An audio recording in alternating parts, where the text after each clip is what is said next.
আশা করি সবাই ভালো আছেন। আসুন জেনে নিই ৭ জানুয়ারি পশ্চিমবঙ্গের বিভিন্ন অঞ্চলে আবহাওয়ার পূর্বাভাসের আপডেট কি হতে চলেছে।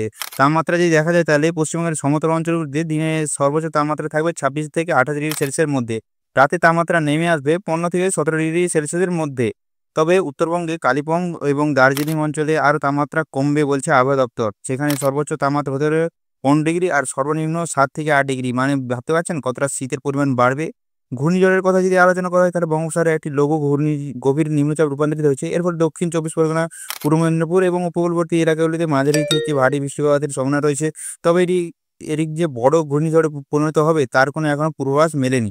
যদি ঝড়ো হাওয়া ও বাতাসের গতিবেগ হিসাবে দেখা যায় যে উপকূলবর্তী এলাকাগুলিতে ঝড়ো হাওয়া বইতে পারে, যার গতিবেগ ঘন্টায় ৩০ থেকে ৪০ কিলোমিটার হতে পারে।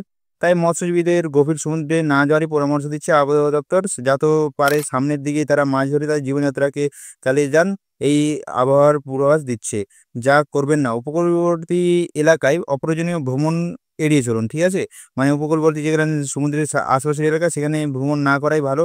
খোলা আকাশের নিচে বা বড় গাছের নিচে দাঁড়ানো থেকে বিরত থাকুন, কারণ ঝড়ো হাওয়া বিপজ্জনক হতে পারে। বৈদ্যুতিক খুঁটির কাছাকাছি না যাওয়ার চেষ্টা করুন। মৎস্যজীবীরা গভীর সমুদ্রে না গেলেই তাদের জন্য মানে না যাওয়ারই পরামর্শ দিচ্ছে আবহাওয়া দপ্তর। পরামর্শ প্রয়োজন হলে ঘরের ভিতরে নিরাপদ থাকুন। আবহাওয়ার আপডেট পেতে স্থানীয় সংবাদ মাধ্যম বা আবহাওয়া দপ্তরের নির্দেশিকা অনুসরণ করুন। বাইরের দরজা জানালা ভালোভাবে বন্ধ রাখুন। আশা করছি এই তথ্য আপনাদের বন্ধুরা কাজে আসবে। এরকম আপডেট পেতে আমাদের ডাব্লিউ ওয়েদার রিপোর্ট 001 কে সাপোর্ট করুন এবং সাবস্ক্রাইব করুন। ধন্যবাদ। ভালো থাকুন, সুস্থ থাকুন।